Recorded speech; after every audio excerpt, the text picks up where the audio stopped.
Sveiki gyvi, šiltinam karkasinį namą, turim vatą, pasibandymui pasiėmėm Rockwoolio vatą, va tokią. Nu ir man labai patinka visada patikrinti fiziškai, kaip sakant, praktiškai, kaip ta vata. Nu pasižiūrim. Va taip užleipė ir pasižiūri, sugrįžta ar ne. Puikiausiai išlaiko mūsų testą. Tikrai nieko jai neatsitinka. Super. Žvyras nupurtytas. Galime dėti. Tikrai labai gero lygio vata.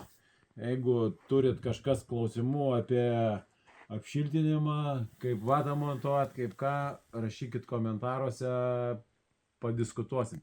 Sekančiose video parodysiu daugiau, kaip montuojasi į sienas, kaip į lubas, garo izoliaciją. Iki sekančio.